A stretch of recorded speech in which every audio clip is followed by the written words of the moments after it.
ಸೈತ್ತಂ ಲೋಕಗುರುಣ ವಿಶ್ವಕ್ಸೇನೇನ Vishwajit ಅನುಶಾಸಿತ ಆದೇಶಂ ಶಿರಸ ಜಗೃಹೆ ಹರೇಹೇ. So ಲೋಕಗುರು, so Krishna ಪರಮಪುರುಷ, ದೇವೋತ್ತಮ ಪರಮಪುರುಷ. ವಂದೇ ಕೃಷ್ಣಂ ಜಗದ್ಗುರುಂ. So ಭಗವಂತನು ಜಗದ್ಗುರು, ಬ್ರಹ್ಮ ಲೋಕಗುರು, ಅಖಿಲ ಬ್ರಹ್ಮಾಂಡದ ನಾಯಕ. ಸೊ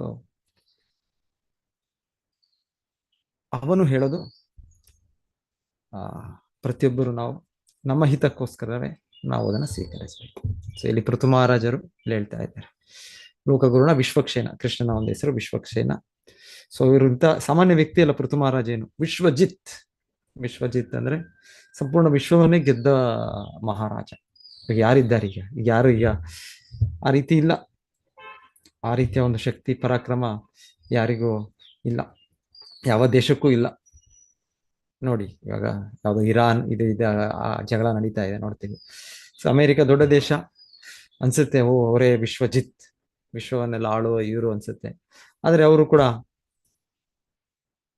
ಏನು, ಯಾಕಂದ್ರೆ ಅವ್ರ ಹತ್ರನೂ ಇದೆ, ಅವರ ಎದುರಾಳಿ ಇದ್ದಾರೆ. ಏನೋ ಈಗ ಇರೋ ಒಂದು ಬಾಂಬ್ಗಳು, ಇನ್ನೊಂದರಲ್ಲೋ ವಿಮಾನಗಳು, ರಾಕೆಟ್ ಮಿಸೈಲ್ಗಳು ಒಂದೊಂದ್ಸಲ ಹೋಗಿ ಅಲ್ಲಿ ನಾಶ ಮಾಡ್ಬೋದು. ಆದ್ರೆ ಎಷ್ಟೊಂದು ನಾಶ ಮಾಡೋಕ್ಕಾಗುತ್ತೆ? ಇವ್ರು ನಾಶ ಮಾಡಿ ಅವ್ರು ನಾಶ ಮಾಡ್ತಾರೆ.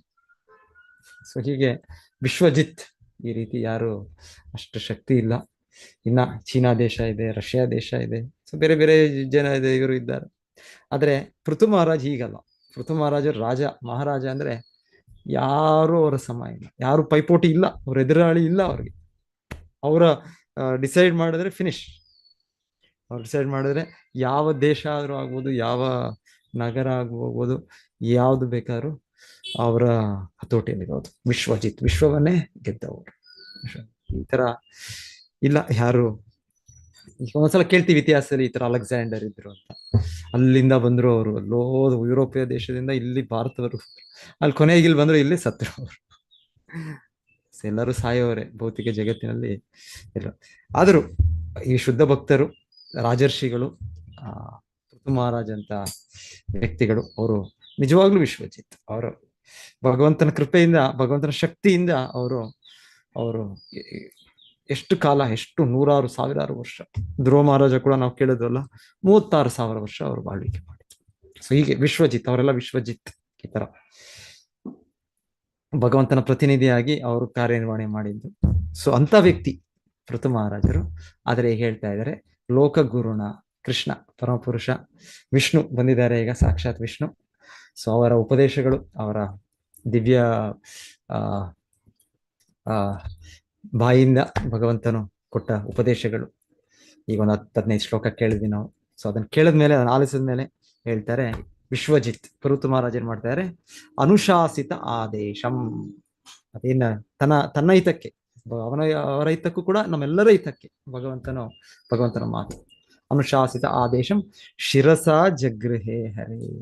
ಶಿರಸ ಅಂದ್ರೆ ಅವರು ತಲೆಬಾಗಿಸಿ, ಸೊ ಆ ರೀತಿ ಅದನ್ನು ಸ್ವೀಕರಿಸಿದ್ರು ಅಂತ ಉಪದೇಶವನ್ನು ಧರಿಸಿದ್ದಾರೆ. ಸೊ ಉಪದೇಶವನ್ನು ಆತರ ತಲೆಬಾಗಿ ಶಿರಸ ಧರಿಸಿದ್ರು ಅಂದ್ರೆ, ಇಲ್ಲಿ ಪ್ರಭುಪಾದ ಹೇಳ್ತಾರೆ ಭಾವಾರ್ಥ ಅಂದ್ರೆ ಎಲ್ಲ ನಿಯಮಗಳನ್ನು ದೇವೋತ್ತಮ ಪರಮಪುರುಷನ ಅಡಿದಾವರೆಗಳಿಗೆ ಎರಗಿ ಅವನ ಆದೇಶವನ್ನು ಸ್ವೀಕರಿಸಬೇಕು. ಸೊ ಭಗವದ್ಗೀತೆಯಲ್ಲಿ ಹೇಳ್ತಾನೆ, ಮನ್ಮನ ಭವಮದ್ ಭಕ್ತೋ ಮದ್ಯಾಜಿ ಮಾಂ ನಮಸ್ಕುರು. ಸೊ ಕೃಷ್ಣ ಹೇಳಿದ್ದಾನೆ, ಮಾಂ ನಮಸ್ಕುರು, ನನ್ನನ್ನು ನಮಸ್ಕರಿಸು, ನನಗೆ ವಂದನೆಗಳು ಅರ್ಪಿಸು.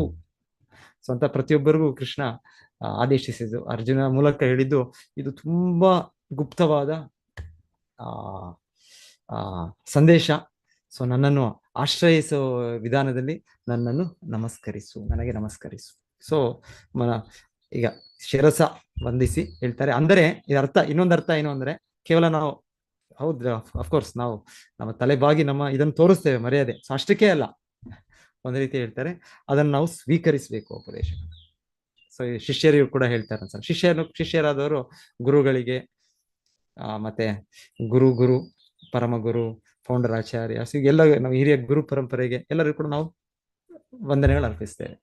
ಸುಮ್ಮನೆ ನಾವು ದಂಡವತ್, ಅದು ವಂದನೆಗಳು ಅರ್ಪಿಸೋದ್ರೆ ನಾವೇನ್ ಮಾಡ್ತೇವೆ, ಒಂದು ಕೋಲು ಬಿದ್ದಾಗೆ, ದಂಡ ಬಿದ್ದಾಗೆ ದಂಡವತ್ ಅಂದ್ರೆ ಕೋಲಿನ ರೀತಿಯಲ್ಲಿ ಬೀಳೋದು, ಏನೂ ಇಲ್ಲದೆ ಹಾಗೆ ಎರಗಿ ಬೀಳೋದು, ಚಕ್ ಅಂತ. ಯೋಚನೆ ಮಾಡಿದೆ, ಇನ್ನೊಂದು ಮಾಡಿದೆ, ಅಷ್ಟು ಗೌರವ ಎಲ್ಲಿ, ಯಾವ ಪ್ರದೇಶ, ಎಲ್ಲಿದ್ದೇನೆ ನಾನು ಅಂತ ಆತಲ್ಲ. ಆತರ ಗುರು ನೋಡಿದ್ರೆ, ಇಲ್ಲಾಂದ್ರೆ ಪರಮ ಆಚಾರ್ಯ ಶಿಲ ಪ್ರಭುಪಾದ್ ನೋಡಿದ್ರೆ, ಯಾವ ಸ್ಥಳ ಆಗ್ಬೋದು, ಎಲ್ಲಾದ್ರೂ ಆಗ್ಬೋದು. ಸೊ ನಾವು ಅವ್ರಿಗೆ ವಂದಿಸ್ತೇವೆ. ಜನರು ರಥಯಾತ್ರೆ ನಡೀತಾ ಇರುತ್ತೆ, ಆಗ ಭಗವಂತನಿಗಾಗ್ಬೋದು, ಜಗನ್ನಾಥನಿಗೋ, ಇಲ್ಲಾಂದ್ರೆ ಆತರ ಆಚಾರ್ಯರು. ಸೊ ಇದ್ರೆ ನಾವು ಅಲ್ಲಿ ಬೀದಿಯಲ್ಲೂ ಕೂಡ ನಾವು ಅಲ್ಲಿ ನಮಸ್ಕರಿಸ್ತೇವೆ. ಅಯ್ಯೋ ಇದು ಬೀದಿ, ಇದು ಒಳ್ಳೆ ಸ್ಥಳನ, ಇದು ನೀಟ, ಸ್ವಚ್ಛ ಇದೆ, ಸ್ವಚ್ಛ ಇಲ್ವಾ, ಸರಿಯಾದ, ಇದೆಲ್ಲ ಇಲ್ಲ. ಆ ರೀತಿ ನಮಸ್ಕಾರ, ನಾವು ಗೌರವವನ್ನು ಸಲ್ಲಿಸ್ತೇವೆ. ಸೊ ಆ ರೀತಿ ದಂಡವತ್ ತಕ್ಷಣವೇ ಮಾಡೋದು. ಆದ್ರೆ ಇದು ಮಾಡೋದು ಭಕ್ತಿ ಭಾವದಿಂದ ಇರಬೇಕು, ಸಂಪೂರ್ಣ ಸ್ವೀಕರಿಸಿ ಇರ್ಬೇಕಂತ. ಸುಮ್ಮನೆ ಕೇವಲ ಒಂದು ಮೆಕ್ಯಾನಿಕಲ್ ಆಗಿ ಮಾಡೋದು ಅಂತಲ್ಲ, ಹೇಳ್ತಾರೆ ಆಗ ನಮಗೆ. ಸೊ ನಾವು ಸುಮ್ಮನೆ ನಮಸ್ಕಾರ ಮಾಡಬೇಕು. ಜೊತೆಗೆ ಒಂದ್ಸಲ ಶ್ರೀಲ ಪ್ರಭುಪಾದರಿಗೆ ಯಾರೋ ಶಿಷ್ಯರು ಕೇಳಿದಾಗ, ನನಗೆ ಶಾಸ್ತ್ರದ ಆದೇಶ ಇದೆ ಗುರುಗೆ ನಮಸ್ಕರಿಸ್ಬೇಕು ಅಂದ್ರೆ, ಆದ್ರೆ ಈ ಪ್ರತಿ ಸಲ ನಮಸ್ಕಾರ ಮಾಡೋದು ನನಗೆ ಆತರ ಇದು ಬರೋದಿಲ್ಲ. ಪ್ರಭುಪಾದರು ಹೇಳ್ತಾರೆ, ಇಲ್ಲ ಅದು ಸಾಧನೆ, ಮಾಡ್ತಾ ಮಾಡ್ತಾ ಮಾಡ್ತಾ ಬರುತ್ತೆ. ಒಂದು ಅಭ್ಯಾಸ. ಮಕ್ಕಳಿಗೆ ನಾವು ಹೇಳ್ಕೊಡ್ತೀವಲ್ಲ, ಶಾಲೆಯಲ್ಲೂ ಕೂಡ ಹೇಳ್ಕೊಡ್ತಾರೆ. ಪ್ರತಿ ಕ್ಲಾಸ್ ಟೀಚರ್ ಬಂದ ತಕ್ಷಣವೇ good morning madam, good morning sir. So ಅವ್ರು ಎದ್ದು ನಿಲ್ತಾರ. ಸೊ ಎದ್ದು ನಿಲ್ಲೋದು ಒಂದು ಆ ರೀತಿಯ ಒಂದು ಗೌರವದ. ಸೊ ಅದೇ ರೀತಿಯಲ್ಲಿ ಗುರು ಕೂಡ ಗುರುಗೆ ನಾವು ವಂದನೆ ಮಾಡೋದು, ನಮ್ಮ ಪಾದಗಳಿಗೆ ಏರಿ ನಾವು ನಮಸ್ಕರಿಸೋದು, ಇದು ಇದೆ. ಸೊ ಇದು ಸಾಧನೆ ಕೂಡ ಆಗುತ್ತೆ. ಆದ್ರೆ ಇನ್ನ ಉತ್ತಮವಾದದ್ದು, ಅದು ನಾವು ಜ್ಞಾನಭರಿತವಾಗಿ ಮಾಡ್ಬೇಕು. ತಿಳ್ಕೊ, ನಾನೆಷ್ಟು ಅವರಿಂದ ನಾನು ಕೃತಜ್ಞನು, ಅವರಿಗೆ ಕೃತಜ್ಞನು ನಾನು. ಅವರಿಂದ ಸಿಕ್ಕಿದ ಇದರಿಂದ ನನಗೆ ಈ ಆಧ್ಯಾತ್ಮಿಕ ತಿಳುವಳಿಕೆ ಸಿಕ್ತು, ನಾನು ಕೃಷ್ಣ ಭಕ್ತಿ ನನಗೆ ಸಿಕ್ತು ನನಗೆ. ಸೊ ಹಾಗೆ ನಾವು ಅವ್ರಿಗೆ ಒಂದು ಕೃತಜ್ಞ ಭಾವದಿಂದ ನಾವು ಅವ್ರಿಗೆ ವಂದಿಸಬೇಕು. ಸೊ ಅದಕ್ಕೆ ಇಲ್ಲಿ ಹೇಳ್ತಾ ಇರೋದು ಹಾಗೆ, ಆ ಭಾವನೆ, ಆ ಜ್ಞಾನ ಮುಖ್ಯ, ಅದು ಕೂಡ ಬೇಕು ನಮ್ಗೆ. ಅಂದ್ರೆ ಇಲ್ಲಿ ಹೇಳ್ತಾ ಇರೋದು ಆದೇಶ ಸ್ವೀಕರಿಸಿದ ಜೊತೆಗೆ, ಅಂದರೆ ಭಗವಂತನು ಏನು ಹೇಳಿದ್ದಾನೆಯೋ ಅದನ್ನು ಹೇಗಿದೆಯೋ ಹಾಗೆ ಅತ್ಯಂತ ಜಾಗರೂಕತೆಯಿಂದ, ಶ್ರದ್ಧೆಯಿಂದ, ಅಪಾರ ಗೌರವದಿಂದ ಪಡೆದುಕೊಳ್ಳಬೇಕು ಅನ್ನರ್ಥ. ಸೊ ಕೇವಲ ನಮಸ್ಕಾರ ಮಾಡೋದಷ್ಟೇ ಅಂದ್ರೆ, ನಮಸ್ಕಾರ ಮಾಡ್ತಾ ಮಾಡ್ತಾ ಎಲ್ಲ ಉಪದೇಶವನ್ನು, ಎಲ್ಲ ಅವರ ಆಜ್ಞೆಗಳನ್ನು, ಎಲ್ಲ ಇದನ್ನು ನಾವು ಸ್ವೀಕರಿಸಬೇಕು. ಸೊ ಅದು ನಿಜವಾದ ನಾವು ಶರಣಾಗತಿ, ನಿಜವಾಗಿ ಅವರಿಗೆ ನಾವು ಶಿರಸ ಅವರನ್ನು ನಾವು ತಗೊಳ್ಳೋದು ಅಂತ ಅರ್ಥ. ಸೊ ಗುರುವಿಂದ ಆಗ್ಬೋದು, ಇಲ್ಲ ಕೃಷ್ಣನ ಪ್ರತಿನಿಧಿ ಗುರು. ಸೊ ಈಗ ನಾವು ನೋಡ್ತಾ ಇರೋದು, ಪೃಥು ಮಹಾರಾಜ ಅಷ್ಟು ದೊಡ್ಡ ವ್ಯಕ್ತಿ, ಲೋಕ ವಿಶ್ವಜಿತ್, ಆದರೆ ಭಗವಂತನ ಆದೇಶವನ್ನು, ವಿಷ್ಣುವಿನ ಆದೇಶವನ್ನು ಅವ್ರ ಶಿರಸ ಜಗ್ರೇ ಹರೆ ಸ್ವೀಕರಿಸಿದರು ಅಂತ ಹೇಳ್ತಾರೆ. ಸೊ ಹೀಗೆ ನಮಗೆ ಭಗವಂತನು ಸಂಪೂರ್ಣ ಜ್ಞಾನವನ್ನು ಭಗವದ್ಗೀತೆಯಲ್ಲಿ ಭಗವಂತನು ಕೊಟ್ಟಿದ್ದಾನೆ ನಮಗೆ. ಸೊ ಭಗವದ್ಗೀತೆ ಅಂದ್ರೆ ಭಗವಂತನ ಆದೇಶಗಳು. ಸೊ ಅರ್ಜುನನು ಸ್ವೀಕರಿಸಿದರು. ಅರ್ಜುನ ಕೂಡ ಮೊದಲನೇ ಅಧ್ಯಾಯದಲ್ಲಿ ಕೃಷ್ಣನಿಗೆ, ಇಲ್ಲ ಕೃಷ್ಣ, ಏನಿದು, ನೀನಾದ್ರೆ ಹರಿಸೂದನ, ನೀನಾದ್ರೆ ಮಧುಸೂದನ, ಅಂದ್ರೆ ನೀನು ನಿನ್ನ ವೈರಿಗಳನ್ನು ಕೊಂದದ್ದು, ನೀನು ನಿನ್ನ ಈ ರಾಕ್ಷಸರನ್ನು ಕೊಂದದ್ದು, ಮಧು ಅಂತ ಒಬ್ಬ ರಾಕ್ಷಸ ತರ. ಆದ್ರೆ ನನಗೇನ್ ಹೇಳ್ತಾ ಇದೀಯಾ ಕೃಷ್ಣ, ನೀನು ನನ್ನವರನ್ನೇ ನಾನು ಕೊಲ್ಬೇಕಾ, ನನ್ನವರನ್ನೇ ನಾನು ಶತ್ರುಗಳಾಗಿ ನೋಡ್ಬೇಕಾ ನಾನು? ಅವರು ಇವ್ರನ್ನ ಶತ್ರುಗಳಾಗಿ ನೋಡ್ತಾ ಇದ್ದಾರೆ. ಆದ್ರೆ ಅರ್ಜುನನ ಭಾವದಲ್ಲಿ ಇಲ್ಲ, ಎಷ್ಟಾದ್ರೂ ಕೂಡ ನನ್ನ ರಕ್ತ ಸಂಬಂಧದವರೇ, ನನ್ನ ಚರ್ಮ ಸಂಬಂಧದವರೇ. ಸೊ ಇದು ನಮ್ಮ ಭೌತಿಕ ರೋಗ, ಇದು ಏನ್ ಮಾಡೋದು? ಇದು ಕೃಷ್ಣ ಹೇಳ್ತಾ ಇದ್ದಾನೆ ಅರ್ಜುನನಿಗೆ, ಅರ್ಜುನ ನೀನು ಯುದ್ಧ ಮಾಡು ಅಂತ. ಆದ್ರೆ ಅರ್ಜುನ ಮೊದಲನೇ ಅಧ್ಯಾಯದಲ್ಲಿ ಇಲ್ಲ, ನಾನು ಚರ್ಮ ರೋಗ ಇದೆ ನನಗೆ, ಇದು ಚರ್ಮ ರೋಗದಿಂದ ನನಗೆ ಇವರು ನಿನ್ನ ಸಂಬಂಧಕ್ಕಿಂತ ನನಗೆ ಇದು ಹೆಚ್ಚು, ನನಗೆ ನಿನ್ನ ಆದೇಶಕ್ಕಿಂತ ಹೆಚ್ಚು ಅಂತ ಮೊದಲನೇ ಅಧ್ಯಾಯದಲ್ಲಿ ಅರ್ಜುನ ಆಗಿದ್ದಾರೆ. ಆದ್ರೆ ಕೃಷ್ಣ ಉಪದೇಶ ಕೇಳಿದ್ರು, ಎರಡನೇ ಅಧ್ಯಾಯ ಹಾಗೆ ಕೇಳ್ತಾ. ಸೊ ಅರ್ಜುನ ಸಂಪೂರ್ಣವಾಗಿ ಕೃಷ್ಣನನ್ನು ಸ್ವೀಕರಿಸ್ತಾರೆ. ಆಕ್ಚುಲಿ ಆದೇಶ ಕೇಳೋ ಮುಂಚೆನೆ ಅರ್ಜುನ ಅರ್ಥ ಆಗುತ್ತೆ ಅರ್ಜುನನಿಗೆ. ನಾನು ಹೀಗೆ ವಾದ ಮಾಡಿಕೊಂಡು ನನ್ನ ಚಿಂತನೆಯಲ್ಲಿ ನಾನು ಸರಿ ಅಂತ ಅನ್ಕೊಂಡು ಕೃಷ್ಣನೊಟ್ಟಿಗೆ ಮಾಡಿದ್ರೆ ಇದಕ್ಕೆ ಪರಿಹಾರ ಸಿಗೋದಿಲ್ಲ. ಇದು ಕೃಷ್ಣ ದೇವೋತ್ತಮ ಪರಮ ಪುರುಷ, ಅವನು ನನ್ನ ಹಿತೈಷಿ. ಸೊ ಎರಡನೇ ಅಧ್ಯಾಯದಲ್ಲಿ ಅರ್ಜುನ ತನ್ನ ಸ್ವಂತ ಅಭಿಪ್ರಾಯವನ್ನ, ತನ್ನ ಸ್ವಂತ ಇದನ್ನು ಬಿಟ್ಟು, ಸ್ವತಂತ್ರ ಇದೆ, ಆದ್ರೆ ಆ ಸ್ವತಂತ್ರವನ್ನು ಸದುಪಯೋಗ ಮಾಡ್ಕೊಳ್ಳೋದು ಕೃಷ್ಣನಿಗೆ ನಾವು ಅರ್ಪಿಸುತ್ತಾ, ಕೃಷ್ಣ ಆದೇಶವನ್ನು ಪಾಲಿಸುತ್ತಾ. ಅರ್ಜುನ ಏನ್ ಹೇಳ್ತಾರೆ ಎರಡನೇ ಅಧ್ಯಾಯದಲ್ಲಿ, ಕಾರ್ಪಣ್ಯ ದೋಷ ಪಹತ ಸ್ವಭಾವ ಪೃಚ್ಛಾಮಿ ತ್ವಾಂ ಧರ್ಮ ಸಮ್ಮೂಢ ಚೇತ ಯತ್ ಶ್ರೇಯಸ್ಯ ನಿಶ್ಚಿತಂ ಬ್ರೂಹಿ ತನ್ಮೇ ಶಿಷ್ಯಸ್ತೇಹಂ ಶಾಧಿಮಾಂ ತ್ವಾಂ ಪ್ರಪನ್ನಂ. ಸೊ ಆಕ್ಚುಲಿ ಅರ್ಜುನನು ಭಗವಂತನ ನಿತ್ಯ ಸಂಗಾತಿ, ನಿತ್ಯ ಭಕ್ತರು, ನಿತ್ಯ ಸೇವಕ. ಆದರೆ ನಮಗೋಸ್ಕರ ನಮಗೆ ಆ ರೀತಿ ನಾವು ಕೃಷ್ಣನನ್ನು ಆಶ್ರಯಿಸಬೇಕು. ಸೊ ಹಾಗೆ ತೋರಿಸೋದಕ್ಕೆ ನಮಗೆ ಅರ್ಜುನನು ಕೂಡ ಒಂದು ರೀತಿ ಕೃಷ್ಣನ ಒಂದು ಲೀಲೆಯಲ್ಲಿ ಭಾಗವಹಿಸ್ತಾ ಆತರ ಅಜ್ಞಾನದಲ್ಲಿ ಅವರಾಗಿತ್ತು. ಇಲ್ಲಾಂದ್ರೆ ಅರ್ಜುನ ಗೊತ್ತು ಕೃಷ್ಣ ಜಗದ್ಗುರು, ಲೋಕಗುರು, ಅಖಿಲ ಬ್ರಹ್ಮಾಂಡ ನಾಯಕ. ಸೊ ಅವರು ಏನ್ ಹೇಳೋದು ಅದು ನಮ್ಮ ಒಳ್ಳೇದಕ್ಕೆ. ಸೊ ಅವನ ಆಜ್ಞೆಯನ್ನು ನಾವು ಪಾಲನೆ ಮಾಡಬೇಕು, ಆದೇಶವನ್ನು ಪಾಲನೆ ಮಾಡಬೇಕು. ಸೊ ಹಾಗೆ ಅರ್ಜುನ ಕೃಷ್ಣನನ್ನು ಸ್ವೀಕರಿಸಿ, ಕೃಷ್ಣನ ಇದನ್ನು ಈಗ ಪ್ರಥಮಾರ್ಜರು ಸ್ವೀಕರಿಸಿದ ಹಾಗೆ ಅರ್ಜುನ ಕೂಡ ಸ್ವೀಕರಿಸ್ತಾರೆ. 10ನೇ ಅಧ್ಯಾಯದಲ್ಲಿ ಕೂಡ ಏನ್ ಹೇಳ್ತಾರೆ, ಪರಂ ಬ್ರಹ್ಮ ಪರಂ ಧಾಮ ಪವಿತ್ರಂ ಪರಮಂ ಭವಾನ್ ಪುರುಷಂ ಶಾಶ್ವತಂ ದಿವ್ಯಂ ಆದಿದೇವಂ ಅಜಂ ವಿಭುಂ. ಸೊ ಕೃಷ್ಣ, ನೀನು ಸಾಮಾನ್ಯ ವ್ಯಕ್ತಿ ಅಲ್ಲ, ನೀನು ಪರಬ್ರಹ್ಮ, ನೀನು ಎಲ್ಲ ದೇವೋತ್ತಮ ಪರಮ ಪುರುಷ. ಬ್ರಹ್ಮಜ್ಯೋತಿ ಆ ಅವ್ಯಕ್ತ ಸ್ವರೂಪ ಅದು ನಿನ್ನಿಂದ ಬರ್ತಾ ಇರೋದು. ನೀನು ಅದರ ಅವತಾರನೋ, ನೀನು ಅದರ ಒಂದು ಇದು ಸತ್ವಗುಣದ ವಿಕಾರನೋ ಅಲ್ಲ, ನೀನು ಎಲ್ಲದಕ್ಕೆ ಮೂಲ. ಹೀಗೆ ಅರ್ಜುನನು ಭಗವಂತನನ್ನು ಸ್ವೀಕರಿಸಿದ್ದು. ಸೊ ಕೃಷ್ಣನ ಆದೇಶವನ್ನು ಸ್ವೀಕರಿಸಿದ್ದು ಅರ್ಜುನ. ಮತ್ತೆ ಕೊನೆಗೆ ಭಗವದ್ಗೀತೆ ಕೊನೆಗೆ ಅರ್ಜುನ ಏನ್ ಹೇಳ್ತಾರೆ ಕೃಷ್ಣನಿಗೆ, ಅವರು ನನ್ನ ಎಲ್ಲ ಇದು ಹೋಯ್ತು, ನಷ್ಟೋ ಮೋಹದಲ್ಲಿದ್ದೆ ನಾನು, ಮೋಹದಲ್ಲಿ, ಅಜ್ಞಾನದಲ್ಲಿ, ಭ್ರಮೆಯಲ್ಲಿ, ಈ ದೇಹದ ಭಾವನೆಯಲ್ಲಿ ನಾವಿದ್ದೆ. ನಾವು ಎಷ್ಟೋ ಮೋಹಗಳಿದೆ, ಮೋಹ, ಮಹಾಮೋಹ, ಏನೇನೋ ತರ ತರದಿದೆ. ನಷ್ಟೋ ಮೋಹ ಸ್ಮೃತಿರ್ಲಬ್ಧ, ಸ್ಮೃತಿ ನನಗ್ ಬಂತು. ನನಗೆ ಈಗ ಏನ್ ನೆನಪು, ನಾನು ಕೃಷ್ಣನ ನಿತ್ಯ ದಾಸನು, ನಾನು ಕೃಷ್ಣನ ನಿತ್ಯ ಸೇವಕನು. ಸೊ ನಷ್ಟೋ ಮೋಹ ಸ್ಮೃತಿರ್ಲಬ್ಧ. ಆಮೇಲೆ ಏನದು ಶ್ಲೋಕ, ಅದು ಯಾರು ಹೇಳ್ತಾರೆ, ನಷ್ಟೋ ಮೋಹ ಗತ ಸಂದೇಹ, ಎಲ್ಲ ಸಂಶಯಗಳು ಯಾರು ಕೂಡ ಒಂದು ಸ್ಪಷ್ಟತೆ ಇಲ್ಲ. ಸೊ ನೀವು ಯಾರ ಹತ್ರ ಕೂಡ ಮಾತಾಡಿ ಅವ್ರು ಹೇಳ್ಬೋದು, ಅವರು ನಾನು ಇದು ನಂಬೋದಿಲ್ಲ, ಇದು ಅದು ಅಂತ ಸ್ವಲ್ಪ ಮಾತಾಡಿ ಅವ್ರ ಕನ್ಫ್ಯೂಷನ್ ಸ್ಟಾರ್ಟ್ ಆಗ್ಬಿಡುತ್ತೆ. ಯಾರು ಕೂಡ ತಮ್ಮ ನಂಬಿಕೆಯಲ್ಲಿ ತಮ್ಮ ದೃಢತೆ ಇಲ್ಲ. ಕೇವಲ ನಂಬಿಕೆ ದೃಢತೆ ಬರೋದು ಕೃಷ್ಣ ಪ್ರಜ್ಞೆಯಲ್ಲಿ ಮಾತ್ರ. ಅಷ್ಟವರೆಗೂ ಎಲ್ಲರೂ ನೋಡಿ, ಎಷ್ಟು ವಿಜ್ಞಾನಿಗಳಿದ್ದಾರೆ. ಈಗ ಸೃಷ್ಟಿ ಹೀಗಾಯ್ತು ಅಂತ ಒಬ್ಬರು ಹೇಳ್ತಾರೆ, ಇನ್ನೊಬ್ರು ಹೇಳ್ತಾರೆ, ಇನ್ನೊಂದು ವಿಜ್ಞಾನಿ ಹೇಳ್ತಾನೆ, ಇಲ್ಲ ಅದಾಗಿದ್ದ ತಪ್ಪು, ಅದು ಅವ್ರ ಮಧ್ಯೆ ಅವ್ರು ಜಗಳ ಮಾಡ್ಕೊಳ್ತಾರೆ, ಈ ರೀತಿ ಆಗಿತ್ತು ಅಂತ ಹೇಳ್ತಾರೆ. ಇನ್ನೊಬ್ಬನು ಇದು ಹೀಗೆ, ಈ ಡಾರ್ವಿನ್ ಸಿದ್ಧಾಂತ, ಅವನ ಇದರಲ್ಲಿ ಹೀಗೆ ಅದು ಒಂದು ಜೀವ ಹೀಗಾಯ್ತು ಅಂತ ಹೇಳ್ತಾನೆ. ಇನ್ನೊಬ್ಬ ವಿಜ್ಞಾನಿ ಅದಲ್ಲ ಅದು ತಪ್ಪದು, ಅವ್ರು ಹೇಳ್ತಾ ಇರೋದು ಅದು ಹೀಗಾಯ್ತು. ಅವರವರಲ್ಲೇ ನೂರಾರು ಸಾವಿರಾರು ಕಲಹಗಳು. ಅವರು ಅಂದ್ರೆ ಈ ತರ ಸಂಶಯ ಸಂದೇಹಗಳು ಭೌತಿಕವಾಗಿ ಇದ್ದೇ ಇರಬೇಕು. ಯಾವಾಗ ಕೃಷ್ಣ ಪ್ರಜ್ಞೆ ಬರುತ್ತೆ ಅಲ್ಲಿ ಸಂದೇಹ ಇಲ್ಲ, ಅಲ್ಲಿ ಸಂಶಯ ಇಲ್ಲ. ಇವಾಗ ನೋಡಿ, ಈ ಯುದ್ಧ ಅಂತ ಜಗಳ ಅಂತಾನೆ ಒಂದ್ ರೀತಿ ಅಂತ ಹೇಳ್ಬೋದು. ಇಂದ್ರನು ಬಂದಿದ್ದಾರೆ ಜೊತೆಗೆ. ಇಂದ್ರನಿಗೆ ನಾಚಿಕೆ ಆಯ್ತು. ಮುಂದೆ ಈಗ ನಾವು ಕೇಳ್ತೇವೆ, ಇಂದ್ರನಿಗೆ ನಾಚಿಕೆ ಆಗ್ತಾ ಇದೆ. ಅವ್ರು ಅದಕ್ಕೆ ತಲೆಬಾಗಿ ಅವರು, ಯಾಕೆ ನಾನು ಈ ತಪ್ಪು ಮಾಡಿದೆ, ನಾನು ಅಪರಾಧ ಮಾಡಿದೆ, ನಾನು ಸೊ ಮಾಡಿ ನಾನು ನಂದೇ ತಪ್ಪು ಅಂತ ಸ್ವೀಕರಿಸಿ, ಅಂತ ದೊಡ್ಡ ವ್ಯಕ್ತಿ ಅಂತ, ಇಂದ್ರ ಸಾಮಾನ್ಯ ವ್ಯಕ್ತಿ ಅಲ್ಲ. ಅವರು ಕೂಡ ತಮ್ಮ ತಪ್ಪನ್ನು ಅರಿವು ಮಾಡ್ಕೊಂಡ್ರು, ಅವರು ಅರ್ಥ ಮಾಡ್ಕೊಂಡ್ರು. ಸೊ ಕೊನೆಗೆ ಭಗವಂತನ ಆದೇಶ ಅದು ಸರಿ, ಸಂದೇಹ ಇಲ್ಲ, ಅಲ್ಲಿಗೆ ಡೌಟ್ ಇಲ್ಲ ಅಲ್ಲಿ. ಸೊ ಆ ನೆಲೆಗೆ ಬಂದಾಗ ಇದೆಲ್ಲ ಬರೋದಿಲ್ಲ. ಇಲ್ಲ ಅಂದ್ರೆ ಸಂದೇಹಗಳೇ. ನಷ್ಟೋ ಮೋಹ ಸ್ಮೃತಿರ್ಲಬ್ಧ. ಸೊ ಆಮೇಲೆ ಕರಿಷ್ಯೆ ವಚನಂ ತವ, ಎಲ್ಲ ಸಂದೇಹಗಳು ಹೋಯ್ತು. ಅರ್ಜುನ ಹೇಳೋದು, ನಾನು ನಿನ್ನ ಆದೇಶನು ಪಾಲಿಸುತ್ತೇನೆ. ಸೊ ಹೀಗೆ ನಾವು ಪ್ರತಿಯೊಬ್ಬರು ತುಂಬಾ ಜಾಗರೂಕತೆಯಿಂದ, ತುಂಬಾ ಇದರಿಂದ. ಇನ್ನೊಂದ್ ಕಡೆ ಶ್ಲೋಕ ಬರುತ್ತೆ, ಕೃಷ್ಣನ ಆದೇಶದಿಂದ ಎಲ್ಲ ನಡೀತಾ ಇದೆ ಅಂತ ಬರುತ್ತೆ. ಬಹಳ ಚೆನ್ನಾಗಿದೆ, ನನಗೆ ನೆನಪು ಬರೋದಿಲ್ಲ ಅದು. ಅದೇನು ಹೇಳುತ್ತೆ ಅಂದ್ರೆ, ಉಪನಿಷತ್ನಲ್ಲೂ ಆ ಥರ ಒಂದು ಶ್ಲೋಕ ಇದೆ. ಮತ್ತೆ ಅದೇ ಇನ್ನೊಂದ್ ಕಡೆ ಭಾಗವತದಲ್ಲಿ ಬರೋದು. ಭಾಗವತದಲ್ಲಿ ಕೃಷ್ಣನ ಭಯದಿಂದ, ಕೃಷ್ಣನ ಆದೇಶದಿಂದ ಇದು ಸೂರ್ಯ ಯಚ್ಚಕ್ಷುರೇಶ ಸವಿತಾ ಸಕಲ ಗ್ರಹಾಣ ರಾಜಾ ಸುರಮೂರ್ತಿ ಅಶೇಷ ತೇಜ ಯಸ್ಯಾಜ್ಞೆಯ ಸಂವೃತ ಕಾಲಚಕ್ರು. ಸೊ ಕೃಷ್ಣ ಆಜ್ಞೆ ಇದೆ, ಕೃಷ್ಣನ ಆದೇಶ ಇದೆ, ಆಗಿರೋದ್ರಿಂದ ಸೂರ್ಯ ಈ ರೀತಿ ಮಾಡ್ತಾ ಇರೋದು. ಸೂರ್ಯ ಮಾಡ್ಲೇಬೇಕು.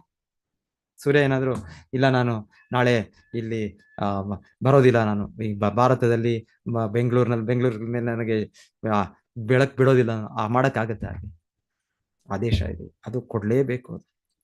ಅದು ಹೇಳ್ತಾರೆ, ಗಾಳಿ ಅನ್ನೋದು ಬೀಸಲೇಬೇಕು. ಸೊ ಗಾಳಿ ಬೀಸಬೇಕು. ಸೊ ಅದಕ್ಕೆ ಕೃಷ್ಣನ, ಯಾಕೆ ಅಂದ್ರೆ ಕೃಷ್ಣನ ಭಯ ಮೇಲೆ ಇದೆ, ಭಗವಂತನ ಆದೇಶ ಇದೆ. ತುಂಬಾ ಭಯದಿಂದ ಒಂದು ರೀತಿಯಲ್ಲಿ ಭಯ ಅಂದ್ರೆ ಭಯ ಆಟೋಮೆಟಿಕ್ ಬರುತ್ತೆ. ಒಂದು ಜಾಗರೂಕತೆ, ಒಂದು ಇದು ಬರೋದು, ಓ ಭಗವಂತನಿಗೆ ಇದು ತೃಪ್ತಿ ಪಡಿಸೋದಿಲ್ವಾ ಅಥವಾ ಆ ರೀತಿಯ ಒಂದು ಭಯ, ಆ ರೀತಿ ಒಳ್ಳೆಯ ಭಯ ಅದು. ಆ ರೀತಿಯ ಒಂದು ಜ್ಞಾನದ ಮೂಲಕ ಭಯ ಅದು, ಆ ಮೂಲಕ ಸತ್ಯದ ಇದು ಭಯ. ಸೊ ಈ ರೀತಿ ಹೇಳ್ತಾರೆ, ಎಲ್ಲವೂ ಕೂಡ ಕೃಷ್ಣನ ಆದೇಶದಂತೆ. ಗಾಳಿ ಬೀಸೋದು, ಸೂರ್ಯ ಉದಯ ಆಗೋದು, ಮತ್ತೆ ಬೆಂಕಿ ಬೆಳಗೋದು, ಪ್ರತಿಯೊಂದು ವಸ್ತುಕ್ಕೂ ಒಂದೊಂದು ನಿರ್ದಿಷ್ಟ ಲಕ್ಷಣ ಇದೆ. ಇದು ನೀರು ಹರಿಯೋದು, ಸೊ ಇದೆಲ್ಲವೂ ಕೂಡ ಕೃಷ್ಣನ ಆದೇಶದಿಂದ, ಕೃಷ್ಣನ ನಿಯಮ, ಇದಕ್ಕೆ ಅವರು ಪಾಲನೆ ಮಾಡುತ್ತಾ ಅವರು ಮಾಡ್ತಾ ಇದ್ದಾರೆ. ಸೊ ಎಲ್ಲ ವಿಶ್ವವೂ ಕೂಡ, ಎಲ್ಲವೂ ಕೂಡ ಕೃಷ್ಣನ ಆದೇಶದಿಂದ ನಡೀತಾ ಇದೆ. ಸೊ ನಾವು ಕೂಡ ನಮ್ಮ ಜೀವನವನ್ನು ನಾವು ಭಗವಂತನ ಹೇಳಿರೋ ರೀತಿಯಲ್ಲಿ ಸ್ವೀಕರಿಸಿ ನಾವು ನಡೆಯಬೇಕು. ಸೊ ಭಗವದ್ಗೀತೆನ ಹಾಗೆ ಇಷ್ಟ ಬಂದಾಗೆ ಎಷ್ಟೋ ಜನ ಭಗವದ್ಗೀತೆ ಕಂಠಪಾಠ ಮಾಡಿದ್ದಾರೆ. ಬಹಳ ಜನಕ್ಕೆ ಭಗವದ್ಗೀತೆ ಎಷ್ಟು ಚೆನ್ನಾಗಿ ಅವರು ತುಂಬಾ ಸೊಗಸಾಗಿ ಅದರ ಶ್ಲೋಕಗಳನ್ನು ಹೇಳ್ತಾರೆ, ಒಳ್ಳೇದು. ಆದ್ರೆ ಅರ್ಥವನ್ನು ಬೇರೆ ರೀತಿ ತೆಗಿತಾರೆ. ಸೊ ಇದು ತಪ್ಪು, ಇದು ಮಾಡಬಾರ್ದು. ಭಗವದ್ಗೀತೆ ಕೃಷ್ಣ ಹೇಳೋದು, ನನ್ನನ್ನು ಆಶ್ರಯಿಸಿ, ಸರ್ವಧರ್ಮ ಪರಿತ್ಯಜ್ಯ ಮಾಂ ಏಕಂ. ಏಕಂ ಏಕಂ ಏಕಂ ಅರ್ಥ ಮಾಡ್ಕೊಳ್ಳೋದೇನು ಕಷ್ಟ ಇದೆಯಾ? ನಮ್ಮ ಭಾರತೀಯರಿಗೆ ಎಲ್ಲರಿಗೂ ಯಾವ ಭಾಷೆಯಲ್ಲಾದ್ರೂ ಏಕ ಅನ್ನೋದು ಒಂದೇ. ಏಕ, ಕನ್ನಡದಲ್ಲೂ ಏಕ ಅಂದ್ರೆ ಒಂದೇ, ಇದು ಸಂಸ್ಕೃತದಲ್ಲೂ ಏಕಂ ಅಂದ್ರೆ ಒಂದೇ, ಏಕಂ ಅಂದ್ರೆ ಇನ್ನೊಂದಿಲ್ಲ. ಸೊ ಕೃಷ್ಣ ಹೇಳ್ತಾನೆ, ನನ್ನನ್ನು ಆಶ್ರಯಿಸಿ, ನನ್ನನ್ನೇ ಆಶ್ರಯಿಸಿ, ಬೇರೆ ಎಲ್ಲ ಬಿಡಿ ನೀವು. ಈ ವ್ಯಕ್ತಿಗಳನ್ನು ಬಿಡಿ, ಈ ಬಾಬಾ, ಈ ಯೋಗಿ, ಈ ದೇವತೆ, ಈ ಯಜ್ಞಗಳು, ಈ ದೋಷಗಳು, ಇದರ ಬಿಡಿ ನೀವು ಅಂತ ಕೃಷ್ಣ ಹೇಳ್ತಾ ಇದ್ದಾನೆ ನೇರವಾಗಿ. ಇದು ಸೊ ನಾವು ಕೃಷ್ಣ ಮಾತನ್ನು ಸ್ವೀಕರಿಸಿ ಕೃಷ್ಣನ ಆಶ್ರಯಿಸಬೇಕು. ಸೊ ನಮ್ಮದೇ ಆದ ಒಂದು ಇದನ್ನು ಇಲ್ಲ, ಬಟ್ ಕೃಷ್ಣ, ನಮ್ಮದೇನಂದ್ರೆ ನಮ್ದು ಪ್ರಾಬ್ಲಮ್ದು ಆದರೂ ಕೃಷ್ಣ, ಆದರೂ ಇದೆ, ಓಕೆ ಕೃಷ್ಣ ನೀನೇನೋ ಹೇಳ್ತಾ ಇದೆಯಾ, ಆದರೆ but no if and but. ನಮ್ದು ಸಂಪೂರ್ಣ ಕಂಪ್ಲೀಟ್ ಸರೆಂಡರ್. ಕೃಷ್ಣ ಏನ್ ಹೇಳ್ತಾನೆ ಅದನ್ನ ನಾವು ಒಪ್ಕೊಳ್ಬೇಕು. ಸೊ ಭಗವದ್ಗೀತೆ ಇರ್ಬೋದು, ನನಗೆಲ್ಲ ಪಾಲನೆ ಮಾಡೋದಕ್ಕೆ ಆಗದಿರ್ಬೋದು, ನಾನಿರೋ ಸ್ಥಿತಿಯಲ್ಲಿ ನನಗೆ ಒಂದು ರೀತಿಯಲ್ಲಿ ಈಗ ಕೃಷ್ಣ ನಿಯಮಗಳು, ಆದರೆ ಕೃಷ್ಣ ಏನ್ ಹೇಳಿದಾನೆ ಅದು ಸರಿ. ಕೃಷ್ಣ ಹೇಳಿದ್ದು ಅದು ಯಾವತ್ತೂ ಕೂಡ ತಪ್ಪಾಗೋದಿಲ್ಲ. ಅದಕ್ಕೆ ನಾನು ಇನ್ನೇನೋ ಅದಕ್ಕೆ ಇವಾಗ ನಾನು 21ನೇ ಶತಮಾನದಿದ್ದೀನಿ, ನಾನು ಈಗ ಇರುವ ಇದರಲ್ಲಿ ಸ್ವಲ್ಪ ಬೇರೆ ನಾನು ಅಪ್ಲಿಕೇಶನ್ ಕೊಡ್ಬೇಕು ಅದಕ್ಕೆ, ಸಾಮಾಜಿಕವಾಗೋ ಇಲ್ಲಾಂದ್ರೆ ನಾನು ಕೌಟುಂಬಿಕವಾಗೋ ವೈಯಕ್ತಿಕವಾಗೋ ನಾನು ಬೇರೆ ರೀತಿಯ ನೋಡಿ ಇಲ್ಲ. ಕೃಷ್ಣ ಕೊಟ್ಟಿದ್ದೇ ಸೊಲ್ಯೂಷನ್. ಕೃಷ್ಣ ಕೊಟ್ಟಿದ್ದ ಸೊಲ್ಯೂಷನ್ಗಿಂತ ಬೇರೆ ಪರಿಹಾರ ಇಲ್ಲ. ನಮಗೆ ಇವಾಗ ಪಾಲನೆ ಮಾಡದೇ ಇರೋಕೆ ಕೃಷ್ಣ ಆಗ್ತಾ ಇಲ್ಲ ನನಗೆ, ಅದು ಬೇರೆ ಮಾತು. ಆದ್ರೆ ಕೃಷ್ಣ ಹೇಳಿದ್ದು ಸರಿ. ಅದು ಆ ಒಂದು ನಮಗೆ ಕನ್ವಿಕ್ಷನ್, ಆ ಒಂದು ದೃಢ ನಿಶ್ಚಯ. ಆಕ್ಚುಲಿ ಶ್ರದ್ಧಾ ಅಂದ್ರೆ ಅದು. ಶ್ರದ್ಧಾ ಅಂದ್ರೆ ಭಕ್ತಿಯಲ್ಲಿ 9: ಶ್ರದ್ಧಾ, ಸಾಧು ಸಂಘ, ಭಜನ ಕ್ರಿಯಾ, ಅನರ್ಥ ನಿವೃತ್ತಿ, ಈ ತರ 9 ಇದು ಹೋಗುತ್ತೆ. ಶುದ್ಧ ಭಕ್ತರೆಲ್ಲರೂ ನಾವು ಕೇಳೋದು ಅವರು ಪ್ರೇಮದಲ್ಲಿದ್ದು ಆ ರೀತಿಯ ಒಂದು ಅವರು ನಡವಳಿಕೆ, ಶೀಲ, ನಡತೆ ಎಲ್ಲವೂ ಕೂಡ ಭಗವಂತನ ಆಕರ್ಷಿಸುತ್ತೆ. ಆದ್ರೆ ನಾವು ಪ್ರಾರಂಭಿಕ ಭಕ್ತರು ಶ್ರದ್ಧೆಯಿಂದ ಶುರು ಮಾಡ್ತೇವೆ. ನಾವು ಸ್ವಲ್ಪ ನಮ್ಗೆ ವಿಶ್ವಾಸ ಇದೆ, ಸ್ವಲ್ಪ ಕೃಷ್ಣ ಮೇಲೆ ನಂಬಿಕೆ ಇದೆ ಹೀಗೆ. ಆದ್ರೆ ಒಂದು ಕಡೆ ಶ್ರದ್ಧೆ ಅಂದ್ರೆ ಅದಕ್ಕೆ ಹೇಳ್ತಾರೆ, ಶ್ರದ್ಧಾ ಶಬ್ದೇ ವಿಶ್ವಾಸ ಕಹೆ ಸುದೃಢ ನಿಶ್ಚಯ, ಕೃಷ್ಣ ಕರ್ಮ ಕೈಲ ಸರ್ವ ಕರ್ಮ. ಒಂದು ಹೇಳ್ತಾರೆ ನಿಜವಾದ ಶ್ರದ್ಧೆ ಅಂದ್ರೆ ಇನ್ನ ಅದು ನಿಷ್ಠೆ ಅಲ್ಲ, 5ನೇ ಸ್ಟೇಜ್ ಅಲ್ಲಿ ಅದು ಆ ರೀತಿಯ ಶ್ರದ್ಧೆ. ಅದು ನಾನು ಕೃಷ್ಣ ಸೇವೆ ಮಾಡಿದ್ರೆ ಆಯ್ತು, ಎಲ್ಲವೂ ಕೂಡ ಎಲ್ಲ ಚಟುವಟಿಕೆಗಳು ಆದಾಗೆ, ಎಲ್ಲ ಧಾರ್ಮಿಕ ಚಟುವಟಿಕೆಗಳು ಆದಾಗೆ, ಎಲ್ಲ ಉಪಾಯಗಳು ಕೂಡ, ಎಲ್ಲ ಲೌಕಿಕ ಉಪಾಯ, ಆಧ್ಯಾತ್ಮಿಕ, ಧಾರ್ಮಿಕ, ಎಲ್ಲ ಜನರು ಎಷ್ಟೆಷ್ಟು ಹೇಳ್ತಾರೆ ಈಗ ಮಾಡಿ ಹಾಗೆ ಮಾಡಿ. ಸೊ ಕೃಷ್ಣನ ಸೇವೆ, ಕೃಷ್ಣನ ಕರ್ಮ, ಕೃಷ್ಣನ ತೃಪ್ತಿ ಮಾಡೋ ಒಂದು ಮಾಡಿದ್ರೆ ಎಲ್ಲವೂ ಕೂಡ ಆದಾಗೆ. ಸೊ ಆ ರೀತಿ ಅದು ಹೇಳ್ತಾರೆ, ಅದು ದೃಢ ಸಂಕಲ್ಪ, ಅದು ಶ್ರದ್ಧೆ ಅಂತಾನು ಹೇಳ್ತಾರೆ, ನಿಜವಾದ ಶ್ರದ್ಧೆ. ಸೊ ಎನಿವೆ, ಸೊ ಇಲ್ಲಿ ಹೇಳ್ತಾ ಇರೋದು ನಾವು ಕೃಷ್ಣ ಮಾತನ್ನು ಆ ರೀತಿ ಯಥಾರ್ಥವಾಗಿ ಸ್ವೀಕರಿಸಬೇಕು, ನಮ್ಮದೇ ಆದ ಒಂದು ಅರ್ಥ ಕೊಟ್ಟು. ಇದು ಕೃಷ್ಣ ಹೇಳೋದು ಈ ರೀತಿ ಯುದ್ಧ ಮಾಡು ಅಂತ, ಆದ್ರೆ ಇದು ಯುದ್ಧ ಮಾಡಬಾರದು, ಇದು ಅಹಿಂಸೆ ಪರಮ ಧರ್ಮ. ಸೊ ಇದೆಲ್ಲರೂ ಗೊತ್ತು, ಇದು ನಾನು ಯಾರನ್ನ ಸೂಚಿಸ್ತಾ ಇದ್ದೇನೆ ಅಂತ.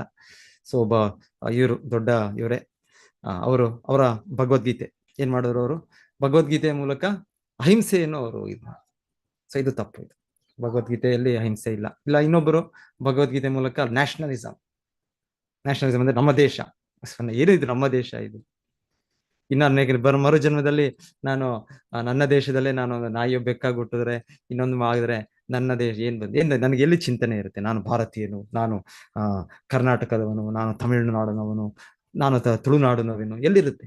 ಒಂದು ನಾಯಿಗೆ, ಒಂದು ಬೆಕ್ಕುಗೆ, ಇನ್ನೊಂದು ಪ್ರಾಣಿಗೆ ಇದೆಯಾ ಅದು? ಆ ಭಾವನೆ ಇದೆಯಾ ಅಲ್ಲಿ? ಅವ್ರಿಗೆ ಇದೆ ಅಂತಲ್ಲ ಅವ್ರಿಗೆ. ನಾನು ಈ ಬೀದಿ ನಾಯಿ ಅಂತ ಇದೆ, ನಾನು ಈ ಮಂಗಳೂರಿನ ಈ ಸೂರತ್ ಕಲ್ಲಿನ ನಾಯಿ, ಕುಳಾಯಿಯ ನಾಯಿ, ಆತರ ಇದೆ.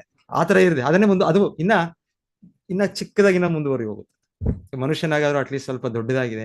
ನಾವು ದೊಡ್ಡ ದೇಶ, ದೊಡ್ಡ ಭಾರತೀಯರು ನಾವು. ಭಾರತ ಮಾತಾ ಕಿ ಜೈ. ಆಕ್ಚುಲಿ ಭಾರತ ಮಾತಾ ಈ ಮಾತಾ ಆ ಮಾತಾ ಅಲ್ಲ, ನಿಜ ಮಾತಾ ಇದ್ದಾರೆ. ಜಗನ್ಮಾತಾ ಭೂದೇವಿ ನಮ್ಮ ತಾಯಿ, ಭೂದೇವಿ. ಅದನ್ನ ಬಿಟ್ಬಿಟ್ಟು ನಾವು ನಮ್ಮ ಮಾತನ್ನ ನಾವು ಕಟ್ ಮಾಡ್ಕೊಳ್ತೀವಿ, ಕಟ್ ಪೀಸ್ ಮಾಡ್ಕೊಳ್ತೀವಿ. ಭಾರತ ಮಾತಾ, ಪಾಕಿಸ್ತಾನ್ ಮಾತಾ, ಈ ಅಮೇರಿಕನ್ ಮಾತಾ, ಚೈನಾ ಮಾತಾ, ರಷ್ಯಾ ಮಾತಾ, ಇದೇನಿದು? ಇಲ್ಲಾಂದ್ರೆ ಕನ್ನಡ ಮಾತಾ, ತಮಿಳು ಮಾತಾ, ತುಳು ಮಾತಾ, ಇದೇನಿದು? ಹೀಗಿಲ್ಲ. ಇದ್ದಾರೆ ಭೂದೇವಿ ನಮ್ಮ ತಾಯಿ. ಆದ್ರೆ ನಾವು ನಮ್ಮ ರೀತಿಯಲ್ಲಿ ಅಂಡರ್ಸ್ಟ್ಯಾಂಡಿಂಗ್ ನಮ್ಗೆ ಎಷ್ಟು ಬೇಕು ತಗೊಂಡು ಆ ರೀತಿ ಕಟ್ ಅಂಡ್ ಪೀಸ್ ಮಾಡಿ ಅರ್ಥ ಮಾಡ್ತೀವಿ. ಸೊ ಇದು ಸರಿ ಅಲ್ಲ. ಸೊ ಇನ್ನೊಂದು ಉದಾಹರಣೆ ಕೊಡ್ತಾರೆ ಚೆನ್ನಾಗಿ. ಹೀಗೆ ಒಂದು ಒಂದು ಮೊಟ್ಟೆ ಕೊಡೋ ಇದು ಏನದು, ಚಿನ್ನದ ಮೊಟ್ಟೆ ಕೊಡೋ ಒಂದು ಕೋಳಿ. ಸೊ ಅದು ಒಬ್ಬ ವ್ಯಕ್ತಿ ಸಿಕ್ಕಿದ ಮೇಲೆ ಏನ್ ಮಾಡಿದಂತೆ, ಪ್ರತಿ ದಿವಸ ಚಿನ್ನದ ಮೊಟ್ಟೆ ಕೊಡ್ತಾ ಇದೆ. ಸೊ ಅದಕ್ಕೆ ಅವನು ಸಂತೋಷ ಆಯ್ತು, ನಾನು ದೊಡ್ಡ ಶ್ರೀಮಂತನಾಗ್ಬಿಡ್ತಾ ಇದೀನಿ ಅಂತ. ಆದ್ರೆ ಒಂದ್ ದಿವಸ ಯೋಚನೆ ಮಾಡಿದಂತೆ ಅವನು, ನನಗೆ ಮೊಟ್ಟೆ ಕೊಡೋದು ಯಾವುದು? ಆ ಕೋಳಿಯ ಹಿಂಭಾಗ. ಸೊ ಅದಕ್ಕೆ ಏನ್ ಮಾಡೋದು ನಾನು? ಅದ್ರ ಮುಂದಿನ ಭಾಗ ನೋಡಿ, ಮುಂದಿನ ಭಾಗಕ್ಕೆ ಅದು ಯಾವಾಗ್ಲೂ ಅಲ್ಲಿ ಇಲ್ಲಿ ಓಡುತ್ತಾ ಇರುತ್ತೆ. ಇದು ಯಾಕೆ ಕೋಳಿ ಯಾಕೆ ಹೋಗ್ತಾ ಇರುತ್ತೆ? ಅದಕ್ಕೆ ಆಹಾರ ಬೇಕು, ಅದಕ್ಕೆ ಏನೋ ತಿಂತಾ ಇರ್ಬೇಕು ಅದಕ್ಕೆ. ಸೊ ನಾನು ಅದರಿಂದ ಓಡ್ಬೇಕಲ್ಲ, ಅದಕ್ಕೆ ಆಹಾರಕ್ಕೋಸ್ಕರ, ಆಮೇಲೆ ತಿನ್ನಿಸ್ಬೇಕು ಅದಕ್ಕೆಲ್ಲ. ಒಂದು ಕೂಡಿಟ್ರು ಕೂಡ ಅದಕ್ಕೆಲ್ಲ ತಂದು ಹಾಕಿ ಅದಕ್ಕೆ ಹಾಕ್ಬೇಕು. ಇದೆಲ್ಲ ಯಾಕೆ ಶ್ರಮ ಇದು? ಆ ಕೋಳಿಯ ಮುಂದೆ ಭಾಗಕ್ಕೆ ಕಡ್ದ್ಬಿಟ್ರೆ ಆಗ ಬರೀ ಹಿಂಭಾಗ ಮಾತ್ರ ಇರುತ್ತೆ. ನನಗೆ ಬಂಗಾರದ ಮೊಟ್ಟೆ ಸಿಗುತ್ತೆ ನನಗೆ ಡೈಲಿ, ನನಗೇನಕ್ಕೆ ಆಯಾಸ ಇಲ್ಲದೆ ಆರಾಮಾಗಿ ಸಿಗುತ್ತೆ ನನಗೆ. ಸೊ ಹೀಗೆ ಅವನು ಒಂದ್ ದಿವಸ ಕಡಿದು ಬಿಟ್ಟ ಅಂತ ಹೇಳ್ತಾರೆ. ಸೊ ಅದೇ ರೀತಿಯಲ್ಲಿ ನಾವು ಏನಾದ್ರೂ ಈ ಭಗವಂತನ ಧರ್ಮ ತತ್ವ ಆಗ್ಬೋದು, ಈ ಭಗವದ್ಗೀತೆ ಆಗ್ಬೋದು, ಭಗವದ್ಗೀತೆನ ನಾವು ಸಂಪೂರ್ಣವಾಗಿ ಸ್ವೀಕರಿಸಿದೆ, ನಮಗೆ ಎಷ್ಟು ಬೇಕೋ ಅದು ಮಾತ್ರ ಹೇಳ್ತಾರೆ ಜನ. ಕರ್ಮಣ್ಯೇವಾಧಿಕಾರಸ್ತೆ ಮಾ ಫಲೇಶು ಕದಾಚನ. ಇದು ಎಲ್ಲರೂ ಗೊತ್ತು, ಆದ್ರೆ ಅದ್ರ ನಿಜವಾದ ಅರ್ಥ ಗೊತ್ತಿಲ್ಲ ಯಾರು. ಇದೊಂದು ಸ್ಲೋಗನ್, ದೊಡ್ಡದಾಗಿ ಒಂದು ದೊಡ್ಡ ಇದು ಹಾಕ್ಬಿಡ್ತಾರೆ. ಅರೆ ಏನದು? ಕರ್ಮಣ್ಯೇವ ಅಧಿಕಾರ. ನಮ್ಗೆ ಅಧಿಕಾರ ಇದೆ ಕರ್ಮ ಮಾಡಕ್ಕೆ, ಆದ್ರೆ ಯಾವುದಕ್ಕೋಸ್ಕರ? ನಾವು ಕರ್ಮ ಫಲವನ್ನು ಯಾಚಿಸದೆ, ಅದನ್ನು ನಾವು ಭೋಗಿಸದೆ, ಅದನ್ನು ಕೃಷ್ಣನಿಗೆ ಅರ್ಪಿಸಬೇಕು. ಅದು ಬಿಟ್ಬಿಟ್ರು ಅವರು. ಆ 2ನೇ ಲೈನ್ ಕೃಷ್ಣ ಹೇಳೋ ಅದು ಬಿಟ್ಬಿಟ್ರು. ಇವ್ರಿಗೆ ನೋಡಿ ಕರ್ಮಣ್ಯೇವ ಅಧಿಕಾರ. ಸೊ ನಾನು ನನ್ನ ಡ್ಯೂಟಿ ಮಾಡ್ತಾ ಇದ್ದೀನಿ, ನಾನು ನನ್ನ ಕರ್ಮ ಮಾಡ್ತಾ ಇದ್ದೀನಿ, ನಾನು ನನ್ನ ಧರ್ಮ ಮಾಡ್ತಾ ಇದ್ದೀನಿ. ಸೊ ಈ ರೀತಿ ಜನರು ಅರ್ಧರ್ಧ ಅರ್ಥ ಮಾಡ್ಕೊಂಡು, ಕಾಲ್ವಾಸಿ ಅರ್ಥ ಮಾಡ್ಕೊಂಡು, ಇದರಲ್ಲೆಲ್ಲ ನಿಜವಾದ ಲಾಭ ಸಿಗೋದಿಲ್ಲ. ತಾತ್ಕಾಲಿಕ ಲಾಭಗಳಿರ್ತವೇನೋ ಏನೋ. ಸೊ ಅದರ ನಿಜವಾದ ಲಾಭ ಸಿಗೋದಿಲ್ಲ. ಸೊ ಕಂಠಪಾಠ ಮಾಡಿ ಶ್ಲೋಕಗಳು, ಅದು ಇದು ಅದರ ಪಾರಾಯಣ ಮಾಡಿ, ಇನ್ನೊಂದು ಮಾಡಿ, ಅದಕ್ಕಿಂತ ಮುಖ್ಯವಾಗಿ ಅದರ ತಿರುಳು, ಅದರ ಸಾರ, ಅದರ ಭಾವ ಮುಖ್ಯ. ಸೊ ಚೈತನ್ಯ ಮಹಾಪ್ರಭು ನಮ್ಗೆ ಗೊತ್ತು, ನಾವು ಕೇಳಿದ್ದೀರಿ ಕತೆ. ಆ ಶ್ರೀರಂಗನಾಥ ಇದರಲ್ಲಿ ಆ ಬ್ರಾಹ್ಮಣನು ಅವಿದ್ಯಾವಂತ, ಅಷ್ಟು ಕಲ್ತಿಲ್ಲ, ಅಷ್ಟು ಅಸ್ಪಷ್ಟವಾಗಿ ಉಚ್ಚಾರಣೆ ಇಲ್ಲ ಆ ಶ್ಲೋಕಗಳು. ಆದರೂ ಹೇಳ್ತಾರೆ ಆ ವ್ಯಕ್ತಿ ಆ ಭಗವದ್ಗೀತೆನ ಡೈಲಿ ಓದ್ತಾ ಇದ್ರು. ಸೊ ಅವ್ರು ಓದೋದನ್ನ ಕೇಳಿ ಎಲ್ಲರೂ ಕೂಡ ನಗೆ, ಜೋಕ್, ಅಯ್ಯೋ ಏನು ಓದ್ತಾನೆ ಇವ್ರಿಗೆ ಓದಕ್ಕೆ ಬರೋದಿಲ್ಲ, ಎಲ್ಲ ತಪ್ಪು ಓದ್ತಾನೆ, ಓದಕ್ಷರ ಎಲ್ಲರೂ ಕೂಡ ಅವ್ರಿಗೆ ಇದು ಮಾಡೋದು. ಆದ್ರೆ ಚೈತನ್ಯ ಮಹಾಪ್ರಭು ಬಂದಾಗ ಆ ವ್ಯಕ್ತಿಯನ್ನು ನೋಡಿ, ಓ ಬ್ರಾಹ್ಮಣ, ನೀನೇನ್ ಮಾಡ್ತಾ ಇದೀಯ? ನೀನು, ನಾನು ಭಗವದ್ಗೀತೆ ಓದ್ತಾ ಇದ್ದೀನಿ. ಭಗವದ್ಗೀತೆ ಓದ್ತಾ ಇದೀಯಾ ನೀನು? ಮತ್ತೆ ಅವ್ರು ಹೇಳ್ತಾರೆ, ನನ್ನ ಗುರು ನನಗೆ ಆದೇಶ ಕೊಟ್ಟರು, ನನ್ನ ಗುರು ನನ್ಗೆ ಹೇಳಿದ್ರು ನಾನು ಡೈಲಿ ಭಗವದ್ಗೀತೆ ಓದ್ಬೇಕು. ಆದ್ರೆ ಏನ್ ಮಾಡೋದು, ನಾನು ಅವಿದ್ಯಾವಂತ, ನನಗೆ ಉಚ್ಚಾರಣೆ ಮಾಡಕ್ ಬರೋದಿಲ್ಲ, ಎಲ್ಲ ತಪ್ಪೇ ಓದ್ತೇನೆ ನಾನು ಎಲ್ಲ. ಇದನ್ನ ನೋಡಿ ಎಲ್ಲ ಜನರು ನನಗೆ ಟೀಕೆ ಮಾಡ್ತಾರೆ. ಅದೇ ಅವ್ರಿಗೆ ಗೊತ್ತಾಯ್ತು, ಅವ್ರಿಗೆ ಚೈತನ್ಯ ಮಹಾಪ್ರಭು ಬಂದದ್ದು ಆ ಕಾರಣಕ್ಕಲ್ಲ. ಚೈತನ್ಯ ಮಹಾಪ್ರಭು ನನ್ನ ಟೀಕೆ ಮಾಡಕ್ ಬರ್ಲಿಲ್ಲ. ಸೊ ನಂತರ ಚೈತನ್ಯ ಮಹಾಪ್ರಭು ಹೇಳ್ತಾರೆ, ಮತ್ತೆ ಯಾಕೆ ನೀನು ಭಗವದ್ಗೀತೆ ಹೋಗಿ, ನಾನು ನೋಡಿದೀನಿ, ನಿನ್ನನ್ನು ಅಬ್ಸರ್ವ್ ಮಾಡಿದೀನಿ, ನಿನ್ನ ಇದರಲ್ಲಿ ಕಣ್ಣಿನಲ್ಲಿ ನೀರು ಬರ್ತಾ ಇದೆ, ಏನಾಗ್ತಾ ಇದೆ ನಿನಗೆ? ಏನು ಬದಲಾವಣೆ, ಏನ್ ನಿನಗೆ? ಆ ಪುಸ್ತಕ ಹೇಳ್ತಾರೆ ಆ ವ್ಯಕ್ತಿ, ಹೌದು, ನನಗೆ ಭಗವದ್ಗೀತೆ ಓದಕ್ ಶುರು ಮಾಡಿದ ತಕ್ಷಣ ನನಗೆ ಸಂಪೂರ್ಣವಾಗಿ ಮನಸ್ಸು ಕೃಷ್ಣನ ಮೇಲೆ ಇರುತ್ತೆ. ಮತ್ತೆ ನನಗೆ ನೆನಪು ಬರುತ್ತೆ, ಕೃಷ್ಣ ಪರಮಪುರುಷ, ಆದ್ರೆ ಅಖಿಲ ಬ್ರಹ್ಮಾಂಡ ನಾಯಕ, ಲೋಕಗುರು. ಆದರೆ ಅವನು ತನ್ನ ಭಕ್ತ, ತನ್ನ ಸೇವಕ ಅರ್ಜುನನ ಸೇವಕನಾಗ್ಬಿಟ್ಟಿದ್ದಾನೆ ಕೃಷ್ಣನ. ಎಲ್ಲರೂ ನಾವು ಕೃಷ್ಣ ಸೇವೆ ಮಾಡ್ತೇವೆ. ನಾವು ದೇವಾಲಯದಲ್ಲಿ ಕೃಷ್ಣನಿಗೆ ಸರಿಯಾದ ರೀತಿಯಲ್ಲಿ ಈ ರೀತಿ ಮಂಗಳಾರತಿ ಆಗ್ಬೇಕು, ಈ ರೀತಿ ನೈವೇದ್ಯ ಆಗ್ಬೇಕು, ಈ ರೀತಿ ಪೂಜೆ ಆಗ್ಬೇಕು, ಈ ರೀತಿ ಶೃಂಗಾರ ಆಗ್ಬೇಕು, ಎಲ್ಲ ಸ್ವಚ್ಛದಲ್ಲಿ ಆಗ್ಬೇಕು, ನಾವು ಸೇವೆ ಮಾಡೋದು. ಹಾಗೆ ಅದು ಇಲ್ಲಿ ಏನಿದು ಬಂದಿದೆ, ಇಲ್ಲಿ ಅರ್ಜುನ ನೋಡಿದ್ರೆ ಅಲ್ಲಿ ರಥದ ಮೇಲೆ ಕೂತಿದ್ದಾನೆ. ಆಮೇಲೆ ಅರ್ಜುನ ಆ ಕೃಷ್ಣನಿಗೆ ಆದೇಶ ಕೊಡ್ತಾ ಇದ್ದಾನೆ, ಹೋಗು, ಇಲ್ಲೋಗು, ರೈಟ್ ಹೋಗು, ಲೆಫ್ಟ್ ಹೋಗು, ನಿಲ್ಲಿಸು, ಸ್ಪೀಡಾಗಿ ಹೋಗು. ಸೊ ಅರ್ಜುನ ಹೀಗೆ ಕೃಷ್ಣನಿಗೆ ಆದೇಶ ಕೊಡ್ತಾ ಇರೋದು, ಕೃಷ್ಣನಿಗೆ ಆದೇಶ ಕೊಡ್ತಾರೆ. ಸೊ ಹೇಳ್ತಾರೆ, ನನಗೆ ತಕ್ಷಣವೇ ಈ ನೆನಪು ಮತ್ತೆ ಆ ಒಂದು ದೃಶ್ಯ ಕಾಣುತ್ತೆ. ಮಹಾಭಾಗವತ ಸ್ಥಿತಿ ಶುದ್ಧ ಭಕ್ತರಿಗೆ ಅವ್ರಿಗೆ ಆ ದಿವ್ಯ ದೃಶ್ಯ ಭಗವಂತನ ಕೊಡ್ತಾನೆ. ಸೊ ಅವ್ರು ಹೇಳ್ತಾರೆ, ನನಗೆ ಈ ಭಗವಂತನ ಈ ದಿವ್ಯ ಗುಣದಿಂದ ನಾನು ಲೋಕವನ್ನೇ ಮರೆತು ಹೋಗ್ಬಿಡ್ತೇನೆ. ಸೊ ಚೈತನ್ಯ ಅವರು ಹೇಳ್ತಾರೆ ಅವ್ರಿಗೆ, ನೀನು ಓದೋ ಭಗವದ್ಗೀತೆ ನೀನು ಅದು ಪರಿಪೂರ್ಣ. ಖಾಲಿ ನಾವು ಪ್ಯಾರೆಟ್ ಗಿಣಿಗಳ ತರ ನಾವು ಓದೋದು, ಓಕೆ, ಅದು ಮಾಡ್ಬೇಕು. ನಮಗೆ ಭಗವಂತನ ಶಕ್ತಿ ಕೊಟ್ಟಾಗ, ಬುದ್ಧಿ ಕೊಟ್ಟಾಗ ನಾವು ಅದರಿಂದ ಮಾಡ್ಬೇಕು. ಭಗವದ್ಗೀತೆಯಲ್ಲಿ ಕೃಷ್ಣ ಹೇಳ್ತಾನೆ, ಯಾರು ಈ ಭಗವದ್ಗೀತೆ ನನ್ನ ಸಂದೇಶವನ್ನು ಅವರು ಸ್ಟಡಿ ಮಾಡ್ತಾರೆ, ಅದನ್ನ ಅಭ್ಯಾಸ ಮಾಡ್ತಾರೆ, ಅರ್ಥ ಮಾಡ್ಕೊಳ್ಳೋಕೆ ಪ್ರಯತ್ನ ಪಡ್ತಾರೆ, ಅವರು ನನ್ನ ಬುದ್ಧಿಯಿಂದ ನನ್ನ ಪೂಜೆ ಮಾಡ್ತಾರೆ. ಒಂದು ಮಾತಿದೆ, ಕೃಷ್ಣ ಹೇಳೋ ಮಾತಿದೆ ಅದು. ಸೊ ಹಾಗೆ ಭಗವಂತನ ಬುದ್ಧಿ ಕೊಟ್ಟಾಗ ನಾವು ಬುದ್ಧಿ ಉಪಯೋಗಿಸ್ಕೊಂಡು ಈ ಶಾಲೆಗೆ ಹೋಗ್ತೀವಿ, ಆ ಕಾಲೇಜಿಗೆ ಹೋಗ್ತೀವಿ, ಆ ಡಿಗ್ರಿ ಪಡಿತೀವಿ, ಇದನ್ನೆಲ್ಲ ಪಡೆಯೋದು ಕೃಷ್ಣ ಹೇಳಿದ ಭಗವದ್ಗೀತೆ ಓದಿ ಈ ರೀತಿ ಕೃಷ್ಣನ್ ಪೂಜಿಸ್ಬೇಕು. ಸೊ ಎಷ್ಟು ಶ್ರಮ ಇದೆ ಜನರು, ನೀಟ್ ಎಕ್ಸಾಮು, ಅದಕ್ಕೆ ಎಷ್ಟು ಪ್ರಿಪರೇಷನ್ನು, ಅದಕ್ಕೆ ಊಟ ಬಿಟ್ಟು ನಿದ್ದೆ ಬಿಟ್ಟು ತಂದೆ ತಾಯಿಗಳು ಎಷ್ಟು ಶ್ರಮಿಸಿ ಅವರು, ಯಾಕೆ ಈ ಭೌತಿಕ ಯಾವುದೋ ಕಲೀಲಿಕ್ಕೆ, ಇದಕ್ಕೆ ಮಾಡಬೇಡಿ. ಇದನ್ನ ನಾವು ಭಗವದ್ಗೀತಾ ಅರ್ಥ ಮಾಡ್ಕೊಂಡು ಭಗವದ್ಗೀತನ ಪಾಲನೆ ಮಾಡ್ಲಿಕ್ಕೆ ಆ ರೀತಿ ಬುದ್ಧಿಯನ್ನು ಉಪಯೋಗಿಸೋಣ. ಹಾಗೆ ಕೃಷ್ಣ ಹೇಳ್ತಾನೆ, ಆಗ ಆ ವ್ಯಕ್ತಿ ನನ್ನ ಬುದ್ಧಿಯಿಂದ, ನೀವು ಪೂಜೆ ಮಾಡಕ್ ನಿಮ್ಗೆ ನಂಬಿಕೆ ಇಲ್ಲದೆ ಇರ್ಬೋದು, ತೊಂದರೆ ಇಲ್ಲ, ಭಗವದ್ಗೀತೆ ಓದಿ. ಯಥಾರೂಪ ಆಚಾರ್ಯರು ಕೊಟ್ಟಿದ್ದಾರೆ. ಇದೇ ರೀತಿ ಎಷ್ಟೆಷ್ಟು ದೊಡ್ಡ ದೊಡ್ಡ ಮಧ್ವಾಚಾರ್ಯ, ರಾಮಾನುಚಾರ್ಯ ಅವರೆಲ್ಲ ಟೀಕೆಗಳೆಲ್ಲ ಇದೆ. ಸೊ ಇದರಲ್ಲಿ ಅವರ ಪ್ರತಿನಿಧಿಗಳಿಂದ ಇದು ಕಲ್ತ್ಕೊಂಡು ಅರ್ಥ ಮಾಡ್ಕೊಳ್ಳೋ ಪ್ರಯತ್ನ ಮಾಡಿ. ಇದರಿಂದ ಭಗವಂತನನ್ನು ನಾವು ಪೂಜೆ ಮಾಡ್ಬೋದು. ಹೇಗೆ? ನಮ್ಮ ಬುದ್ಧಿಯಿಂದ ಪೂಜೆ ಮಾಡ್ಬೋದು. ಕೃಷ್ಣನ ಕೇವಲ ನಾವು ಆರತಿ, ಧೂಪದಿಂದ, ದೀಪದಿಂದ, ಪುಷ್ಪದಿಂದ ಪೂಜೆ ಮಾಡೋದಲ್ಲ, ಕೃಷ್ಣನ ನಾವು ಬುದ್ಧಿಯಿಂದ ಪೂಜೆ ಮಾಡ್ಬೋದು. ಆದರೆ ಮಾಡ್ಬೇಕು ಅದು ಮಾಡ್ಬೇಕು. ಸೊ ಎನಿವೆ, ಸೊ ಹೀಗೆ ಇದು ನಾವು ಕೃಷ್ಣ ಹೇಳಿದ್ದು ಸ್ವೀಕರಿಸಬೇಕು, ಕಂಪ್ಲೀಟ್ ಆಗಿ, ಸಂಪೂರ್ಣವಾಗಿ ನಾವು ಸ್ವೀಕರಿಸಬೇಕು. ಯಥಾರೂಪ. ಶಿಲ ಪ್ರಭುಪಾದರು ಬಹಳ ಚೆನ್ನಾಗಿ ಭಗವದ್ಗೀತಾ ಯಥಾರೂಪ. ಜನರಿಗೆ ಹೋಗಿ ನಾವು ಬುದ್ಧಿಷ್ಣದಾಗ ಕೇಳ್ತೇವೆ ಭಗವದ್ಗೀತೆ ಇದೆಯಾ? ಭಗವದ್ಗೀತೆ ಇದೆ. ಭಗವದ್ಗೀತೆ ಯಥಾರೂಪ ಇದೆಯಾ ಅಂತ ಕೇಳ್ಬೇಕು ನಾವು ಅವ್ರಿಗೆ. ಭಗವದ್ಗೀತೆ ಯಥಾರೂಪ, ಭಗವದ್ಗೀತಾ ಇಲ್ಲ ಅಂದ್ರೆ ಬೇರೆದದು ಅದು ಯಾರ ಗೀತಾನೋ. ಯಾಕಂದ್ರೆ ಜನರು ಏನ್ ಮಾಡ್ತಾರೆ, ಅವರವರು ಹೇಳಿದ್ರೆ ಯಾರು ಒಪ್ಪೋದಿಲ್ಲ, ಅದಕ್ಕೆ ಭಗವಂತನ ಹೆಸರು, ಭಗವಂತನ ಗೀತೆ ತಗೊಂಡ್ಬಂದು ಅದರೊಳಗೆ ಸೇರಿಸ್ಬಿಟ್ಟು ಇದು ಭಗವದ್ಗೀತೆ ಅಂತ ಹೇಳ್ತಾರೆ. ಈ ತರ ಇದು ಏನೋ ಒಬ್ಬ ರಾಜಕೀಯ ವ್ಯಕ್ತಿ ಮಾಡೋದು ಅಹಿಂಸಾ ತತ್ವನೋ, ಇನ್ನೊಂದು ನ್ಯಾಷನಲಿಸಮ್ ತತ್ವನೋ, ಇಲ್ಲಾಂದ್ರೆ ಇನ್ನೊಂದು ಮಾಯಾವಾದನೋ, ಈ ತರ ಇದೆ ಬೇರೆ ಬೇರೆ ರೀತಿ. ಸೊ ಭಕ್ತಿ ಒಂದೇ, ಕೃಷ್ಣನ ಶರಣಾಗೋದು ಒಂದೇ ಭಕ್ತಿ, ಭಗವದ್ಗೀತೆಯ ಸಂದೇಶ. ಸೊ ಇದು ಯಥಾರೂಪ. ಸೊ ಇದನ್ನು ಈ ರೀತಿ ಅದನ್ನ ಸ್ವೀಕರಿಸ್ಬೇಕು ನಾವು. ಜಗೃಹೇ ಶಿರಸ ಜಗೃಹೇ ಹರೇ. ಹೇಗೆ ಇವರು ಶಿರಸ ವಂದಿಸಿ ತುಂಬಾ ಜಾಗರೂಕತೆಯಿಂದ, ತುಂಬಾ ಒಂದು ಇದರಿಂದ ಪೃಥು ಮಹಾರಾಜರು ಸ್ವೀಕರಿಸ್ತಾ ಇದ್ದಾರೆ. ಅಂತ ಗಣ್ಯ ವ್ಯಕ್ತಿ, ವಿಶ್ವದ ರಾಜನು. ಹಾಗೆ ನಾವು ಕೂಡ ಅವರ ಕಾಲ್ನಡಿಗೆಯಲ್ಲಿ ಅಂತ ಅವರ ಪಾದಗಳ ಇದರ ಪಾಲನೆ ಮಾಡ್ತಾ ನಾವು ಸ್ವೀಕರಿಸ್ತೇವೆ. ಓಕೆ, ಸೊ ನಾನು ಇದು ನಿಲ್ಲಿಸ್ತೇನೆ. ಹರೇ ಕೃಷ್ಣ. ಎಲ್ಲರಿಗೂ ಧನ್ಯವಾದಗಳು. ಪ್ರಭುಜಿ, ಏಕಾದಶಿ ಇವತ್ತ ನಾಳೆ? ಓಹೋ, ಏಕಾದಶಿ ನಾಳೆ ಅಲ್ಲ ಮಾತಾಜಿ? ಗೊತ್ತಿಲ್ಲ Wednesday ಅಲ್ಲ? ಅದಕ್ಕೆ 2 ದಿವಸ ಅಂತ ಇದೆ ಮತ್ತೆ ಪ್ರಭುಜಿ. ಮಾತಾಜಿ ಕ್ಯಾಲೆಂಡರ್ ಇಲ್ವಾ ನಿಮ್ಮ ಹತ್ರ? ನಮ್ಮದು ಟೆಂಪಲ್ ಕ್ಯಾಲೆಂಡರ್. ಎರಡು ದಿನ ಇದೆ ಎರಡು ದಿನ ಇದ್ರೆ ನಾಳೆ ಶಾಂತಿ ಪ್ರಿಯ ಮಾತಾಜಿ. ಸೂರ್ಯೋದಯದ ಪ್ರಕಾರ ಏನಿದೆ ಕ್ಯಾಲೆಂಡರ್? ನಾಳೆ ಪ್ರಭುಜಿ. ನಾಳೆ ನೋಡಿ. ಇಲ್ಲ, ನೆಕ್ಸ್ಟ್ ಟೈಮ್ ಅಂತ ಕಲೆಕ್ಟ್ ಮಾಡ್ಕೊಳ್ಳಿ. ಶಾಂತಿ ರೂಪಿಣಿ ಮಾತಾಜಿ ಕೇಳಿದ್ದಲ್ಲ. ಬೇಕಂತಲ್ಲ ಪ್ರಭುಜಿ. Okay, thank you. ಹೌದು ಪ್ರಭು. ಸೂರ್ಯೋದಯ ಹಾ, ಆ ಹೊತ್ತಿನಲ್ಲಿ ಹಿಡಿಬೇಕು. Thank you. ಹರೇ ಉಡುಪಿ ಕೃಷ್ಣ ಕೃಷ್ಣ ಪ್ರಭುಜಿ. ಮಠದಲ್ಲಿ ಇವತ್ತು ಕಾಣ್ಬೇಕು ಪ್ರಭುಜಿ. ಇವತ್ತು ಒಂದೊಂದ್ಸಲ ಏನ್ ಮಾಡ್ತಾರೆ ಅಲ್ಲಿ ಕೇಳಿ, ನಾನು 2 ದಿವಸ ಕೂಡ ಮಾಡ್ತಾರೆ ಅಂತ ಕೇಳಿ ಸ್ವಲ್ಪ ಜನ. ಯಾಕಂದ್ರೆ ಒಂದೊಂದು ತುಂಬಾ ಇದು ಬರುತ್ತೆ, ಅದು ಏಕಾದಶಿ ಇದು ತಿಥಿ ಎಲ್ಲ ಹಾಗೆಲ್ಲ ಮಾಡಿ. ಎನಿವೆ, ನಾವು ಶಿಲ ಪ್ರಭುಪಾದ ಕೊಟ್ಟಿದ್ದಾರೆ ನಮಗೆ. ಸೊ ಶಿಲ ಪ್ರಭುಪಾದ ಮತ್ತೆ ಶಿಲ ಪ್ರಭುಪಾದ ಕೊಟ್ಟಿದ್ದು ಗೋಸ್ವಾಮಿಗಳು ವಿಧಿ. ಇದೇನು ನಾವು ರೂಪ ಸನಾತನ ಗೋಪಾಲ್ ಭಟ್ಟ ಗೋಸ್ವಾಮಿ ಇವರು ಅದನ್ನ. ಸೊ ಒಂದೊಂದು ಏನಿದೆ ಅಂದ್ರೆ ಆಕ್ಚುಲಿ ಈ ಆಚಾರ್ಯರು ಒಂದೊಂದಿದೆ. ಹೇಗಿದೆ ಅಂದ್ರೆ ನನಗೆ ಎಲ್ಲ ನೆನಪಿರೋದಿಲ್ಲ, ನಾನು ಏನ್ ಮಾಡೋದು, ಎಷ್ಟು ಸಲ ಓದೋದು ಕೂಡ. ಎನಿವೆ, ಸೊ ಹೇಳೋದು ಒಂದೊಂದು ಹೇಗಿರುತ್ತೆ ಅಂದ್ರೆ, ಅವತ್ತೇನು ತಪ್ಪಲ್ಲ ಮಾಡೋದು, ಆದ್ರೆ ಅದಕ್ಕಿಂತ ಉತ್ತಮ ಇರುತ್ತೆ. ಇವಾಗ ಮಹಾದ್ವಾದಶಿ ಅಂತೆಲ್ಲ ಹೇಳ್ತಾರೆ. ಸೊ ಆ ದಿವಸ ಈ ಉಪವಾಸ ಮಾಡೋದು ಏಕಾದಶಿಗಿಂತ ಉತ್ತಮ ಆ ದಿವಸ.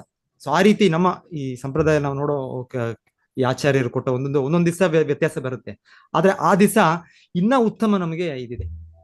ಹಾಗಾಗಿ ಅವರು ಅದನ್ನ ಕೊಟ್ಟಿದಾರೋ ಇಲ್ಲಂದ್ರೆ ಆಚಾರ್ಯರು ಕೊಟ್ಟಿರೋದು ಈ ದಿವಸ ಆದ್ರು ಆ ದಿವಸ ಆದ್ರು ಇವರು ಆಚಾರ್ಯರು ಈ ಗುರುಷ್ಯ ಪರಂಪರೆಯಿಂದ ಅವರ ಪರಂಪರೆಯಿಂದ ಬಂದಿರೋದ್ರಿಂದ ತೊಂದರೆ ಇಲ್ಲ ಅಷ್ಟು ನಾವು ಅದಕ್ಕೆ ಈ ದಿವಸ ಆ ದಿವಸ ಅಂತ ಆದ್ರೆ ಜಾಸ್ತಿ ಮಾಡ್ಕೊಳ್ಳೋ ಪ್ರಭುಜಿ ಅಗತ್ಯ ಇಲ್ಲ. ಹಂಗಲ್ಲಪ್ಪ ಅಂತ ಅಂದ್ರೆ ಒಂದ್ ದಿವಸ ಮಾಡಿ ಆದ್ರೆ ಯಾವ್ದು ಯಾಕಂದ್ರೆ ನಿಮ್ಮ health ಅಲ್ಲಿ ಅದು ದಿವಸ ಬ್ರಾಹ್ಮಿ ಮಾಡ್ತೀವಿ ಇದು ದಿವಸ ಮುಹೂರ್ತದಲ್ಲಿ ಮಾಡ್ತೀವಿ ಅಂತ ಮಾಡ್ಬೇಡಿ. ಯಾವಾಗ ಬ್ರಾಹ್ಮಿ ಮುಹೂರ್ತದಲ್ಲಿ ಯಾವ್ದ್ ಬರುತ್ತೋ ಅವತ್ ಮಾಡ್ಬೇಕು ಅಂತ ಹೇಳ್ತಾರಲ್ವಾ ಪ್ರಭುಜಿ? ಅದೇ ಬ್ರಾಹ್ಮಿ ಮುಹೂರ್ತ ಅಂದ್ರೆ ಅದು ಇದು ಸೂರ್ಯೋದಯ ಸೂರ್ಯೋದಯ ದ್ವಾದಶಿ ದಿವಸ ಆ ತಿಥಿ ಅದ್ರಲ್ಲಿ ಯಾವಾಗ ಇರುತ್ತೆ ಇವಾಗ ಅಂತ ಅಂದ್ರೆ ಮಾಡ್ಬೇಕು. ನಾಳೆನೆ ಬರುತ್ತೆ ಇವಾಗ ಕೆಲವು ಜನ start ಹೇಳ್ತಾರೆ ಅಂದ್ರೆ ಆಗಿದೆ ಕೆಲವು ಅಂದ್ರೆ ಅದರಲ್ಲಿ ಅಭಿಪ್ರಾಯದಲ್ಲಿ ಕೆಲವು ಆಚಾರ್ಯರು ಅವರು ಯಾವ್ದು ಜಾಸ್ತಿ ಹೊತ್ತು ಅದು ತಿಥಿ ಬರುತ್ತೆ ಆ ದಿವಸ ಮಾಡಿ ಅಂತ ಹೇಳ್ತಾರೆ. ಸೊ ಹಾಗಾಗಿ ಅವರು ಒಂದೊಂದ್ ದಿವಸ ಮುಂಚಿನ ದಿವಸ ಬಿಡುತ್ತೆ ಹೆಚ್ಚು ದಿವಸ ಅದು ಯಾಕಂದ್ರೆ ಚಂದ್ರದ ಲೆಕ್ಕದಲ್ಲಿ ಇದು ಮಾಡೋದು ಏನ್ ಮಾಡೋದು ಈ ನಮ್ಮ ದಿವಸಗಳು ಇದು ತಿಥಿಗಳು ಇದು ನೋಡೋದು ಆ ಚಂದ್ರದ್ದು ಅದು ಸೂರ್ಯದ್ದು ಬದಲಾವಣೆ ಇದೆ ಎರಡೂ ಒಂದೇ ಸಲ ಇಲ್ಲ.